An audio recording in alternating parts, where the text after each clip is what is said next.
do this. Our island was making a really loud noise, and I was like, uh-oh, is my muffler going again? It's a brand new freaking muffler. Hasn't even made it through a winter.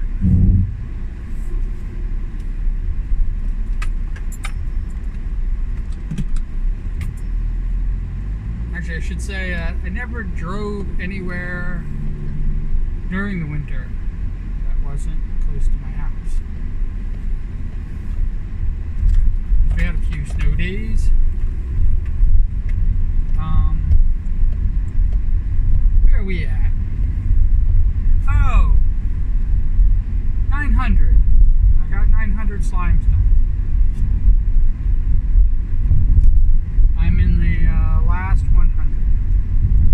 And I'm stopping. Like, people keep thinking that this is going to go on forever. Somebody was just like, you know, like this is, and I was like, I gotta stop it. I have to.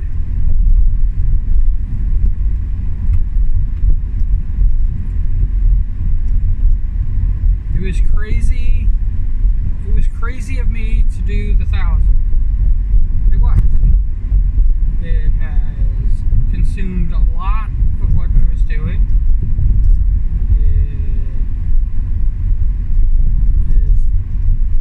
It is my art, but it is not the art that I'm, you know, trying to do, actually.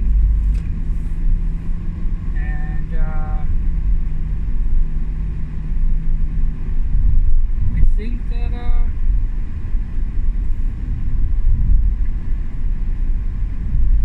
think. Let me think.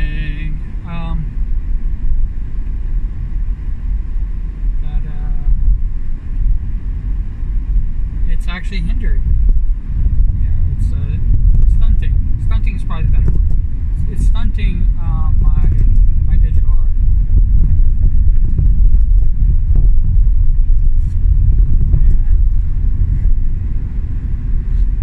I don't know why it's doing this now.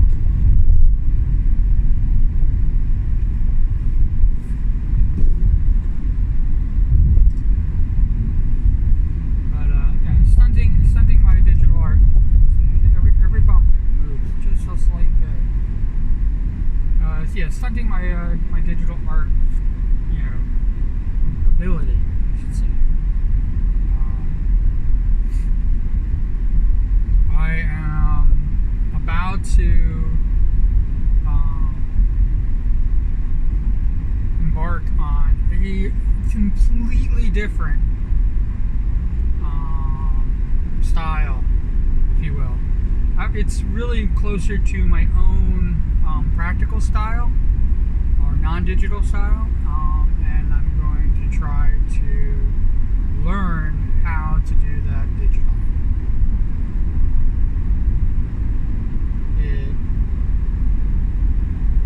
It might not work. I don't know if it will.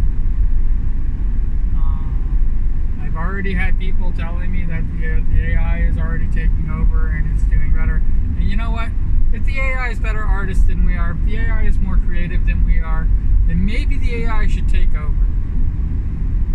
Maybe. You know, I'm tired. I'm so sick of it. I'm so sick of people freaking, you know, downplaying like something that might, you know, not liking something because it might be better than you. Get better. Be better than it. What can I say? Call yourself an artist. Be the artist that you are.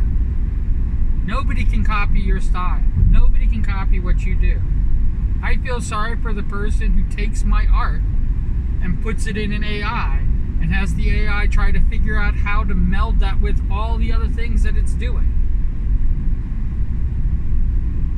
That would be a disaster.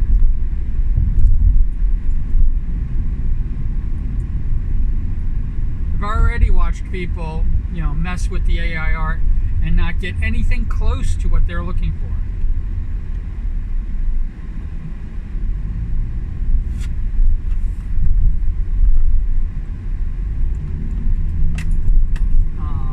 Already seen it. So giving the AI art, this is also me talking about, like, I thought that games in the 90s weren't going to get any better, that was the pinnacle of graphical success. So who knew? But the deep fakes and all this other stuff that everybody keeps touting as, like, tremendous, and it's still not there yet. It's getting there, and it might actually get there. It might actually be able to fool somebody.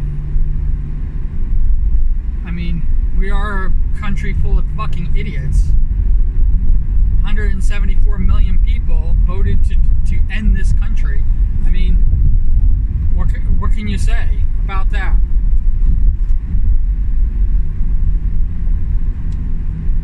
For the non-idiots, I mean, all we can do is just sit and wonder.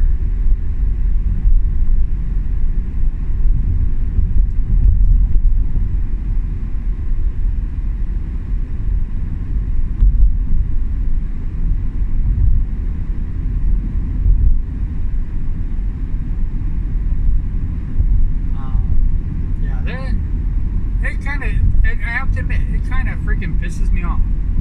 If you really want to know the truth. AI stealing our jobs. No.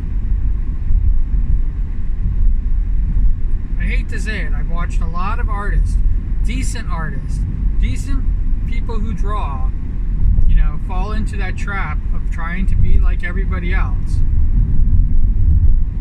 And because now their style is just like everybody else, it's easily replicated.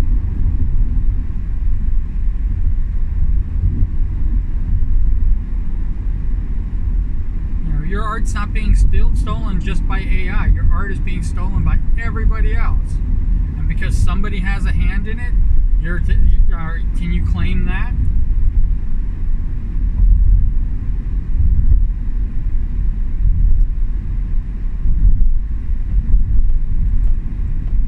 Now, there is AI art that just outright, flat out steals.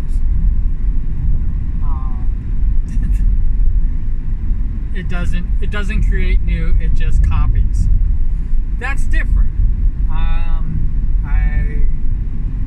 When the AI just copies because it has nothing else to go on, because the input that it has is so limited, because the person running the AI is so stupid. When that happens, it's definitely copyright infringement. You definitely owe the artist that you stole the work from. But I'm at that point where it's like, you have to have a separate AI just for, like, me. And, using myself as the freaking example for people to steal my art, or my art style.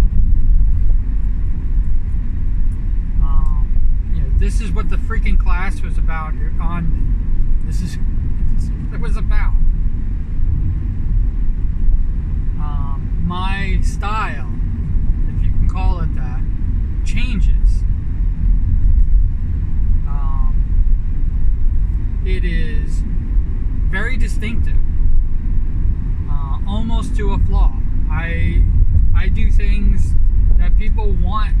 They want this, like shadowing or shading, or some fucking different thing, 3-dimensional instead of it. They don't want this to be a 2-dimensional piece. They want it to be a 3-dimensional. Fuck that.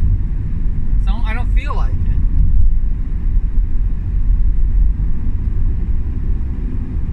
I'm trying to draw a line here. I'm trying to just draw a straight line, a curved line. I'm just trying to draw what I see. I'm trying to shed all of that, stupid, non-existent lighting that people try to impose upon art.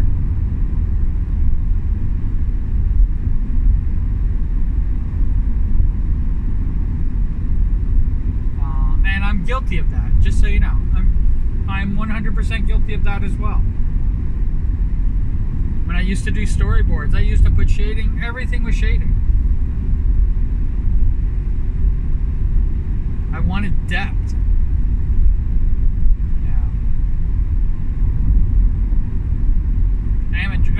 I haven't done art in 10 years. Actually, it's now. I started art drawing 2 years ago from a 10-year hiatus of never picking up a pencil. Give me a fucking break.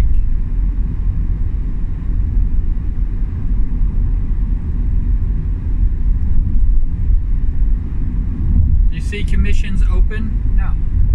That's why. When my art reaches my standard, I might do commissions, but I'm probably not. I'm in a really good spot. I got a job that I go to, and that job that I go to is basically what pays the bills, and my art doesn't. So my art can be whatever I want it to be.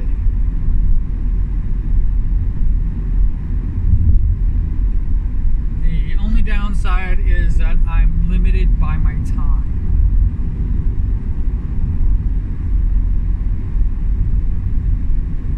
But man, it pisses me off. It does. It really does piss me off. I can't tell you. Yeah, I remember when digital art was starting up. Because I'm a practical artist. I'm in that field. I'm in that lumping, that group and stuff like that. I'm where CGI was going to take over movies and nobody was going to do practical effects anymore. I'm in that realm. How Q, can you freaking continue on with your business when practical effects are gone and all that's left is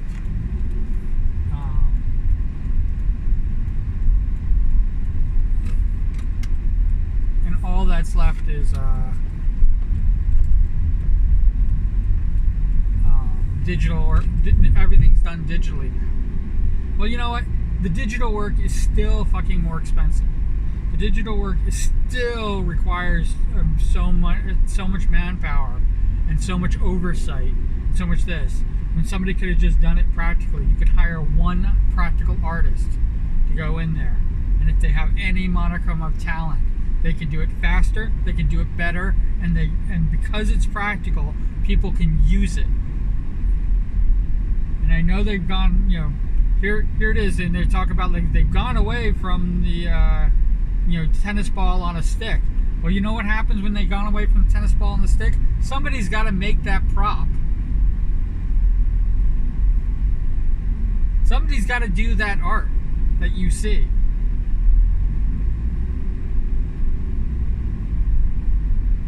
And yes, they can do it digitally, but somebody's got to do it.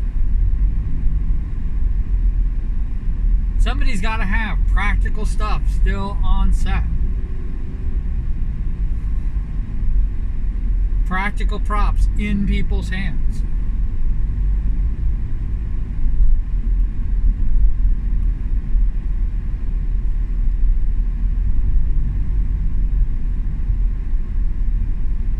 Gotta stop, when they stop relying on digital to make movies, and they rely on story, acting ability, and the cinematography, the actual shots themselves, and stop relying on special effects to tell their story.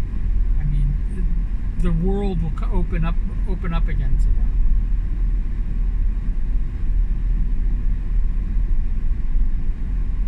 People are like, why are these freaking blockbuster movies dominating the box office while people aren't even going to the movie theater for these other movies?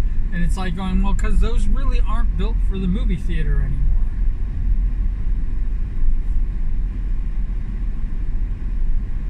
That really isn't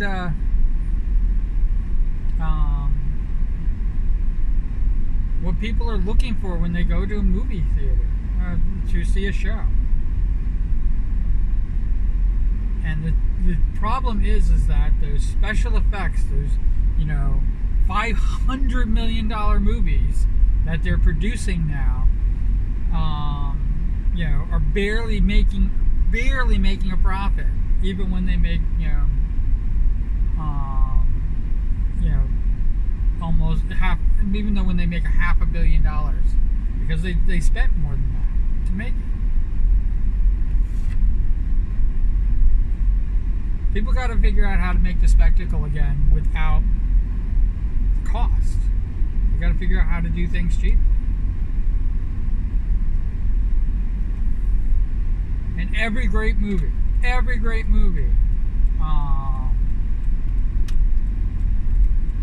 where they were relying on even the practical effect to carry the movie, like Jaws, for example. Jaws doesn't carry the movie. The absence of Jaws is what carries the movie.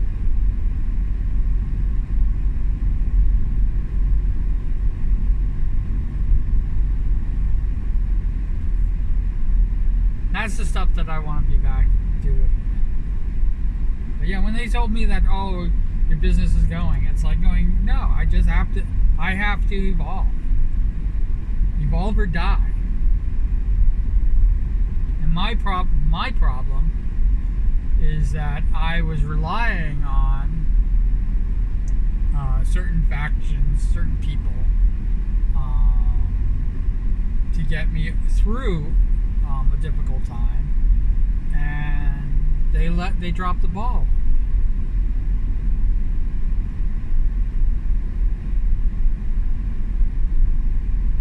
And what's sad is, after they dropped the ball on me and I lost everything, they still thought I owed them the favor.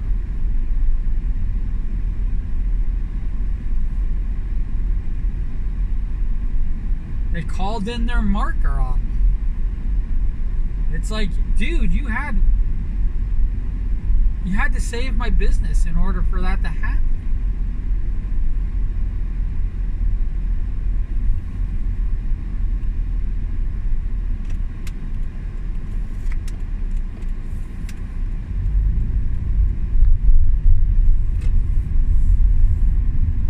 My business crumbled. You're calling in the favor 5 years after, and of course here I am going oh yeah, I was like, what are you got to be crazy. No, I tried to make it work. I was desperate when I fled freaking California to get back in, and I can't tell you the number of people when I tell them that I used to work in California, and they're like, well, why'd you quit? Why aren't you doing that? Why can't you go back?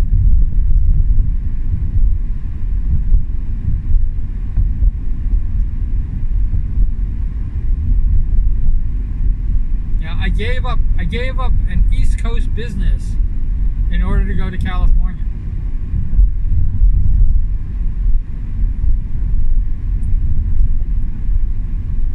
My problem is that I did not know how very fragile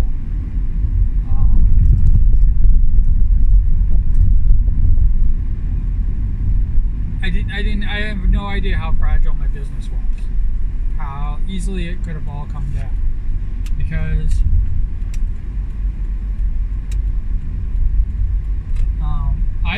I was in the red for a little bit, especially when I first got to California. When I first got to California, I was definitely in the red.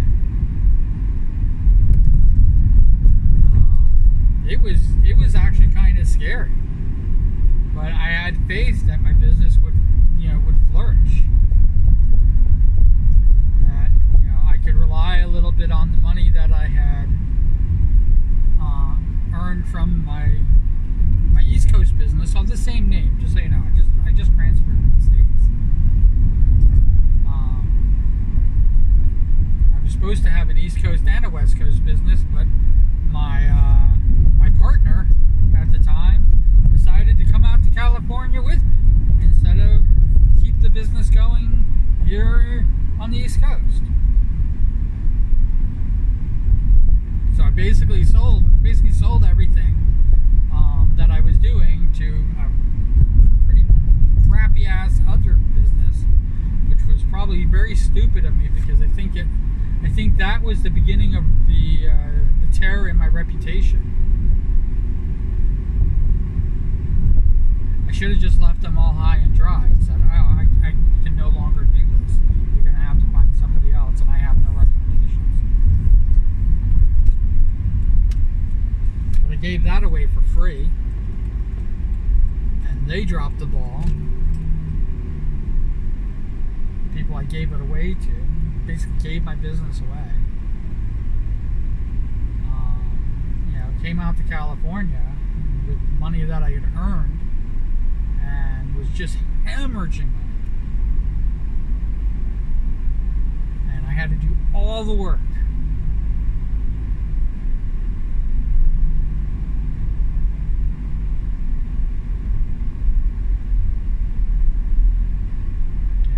Yeah, and it got bad enough that I took a clerk job. Make sure I can keep my head above water. I mean, that's what I had to do. I had to do.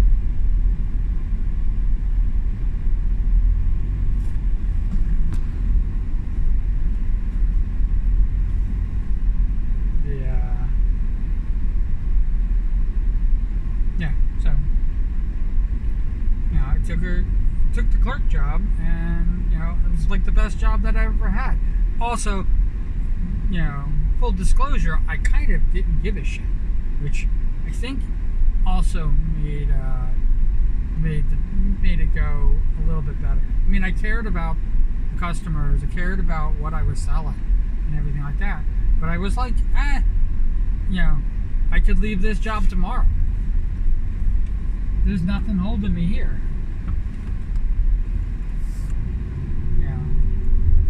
When I started it, I was already on the upswing. I was already getting, offers and contracts and stuff like that. And the great thing about having that job was that I could turn things down. I could say no. I could bid high. I could bid what I felt I was worth, and watch them scramble with the low bid, thinking that they got a good deal, and it all blow up in their face. That happened a dozen times. And then when they called me back, my price went up, not down.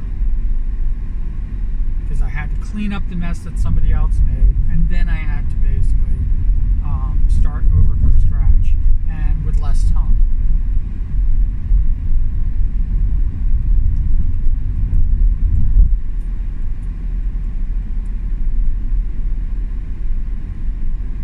Time was money.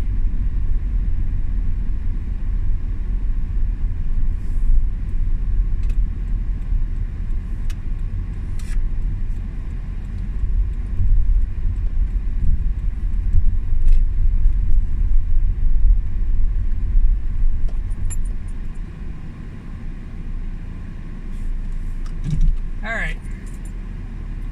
Wherever you are, whatever you're doing, I hope you're having a great day doing it. And I still haven't cleaned this. I gotta clean this. Look how dirty it is. It's really dirty.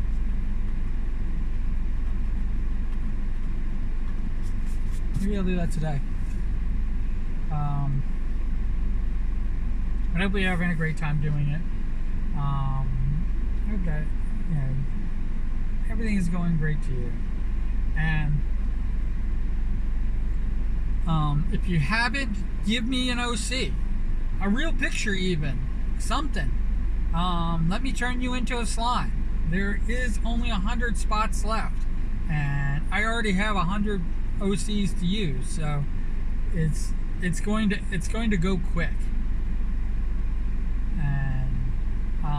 And if you did watch it all the way this way, put Cool Beans in there and say I sent you an OC. But yeah, just say Cool Beans. I'd appreciate it. All right, take care. Bye bye.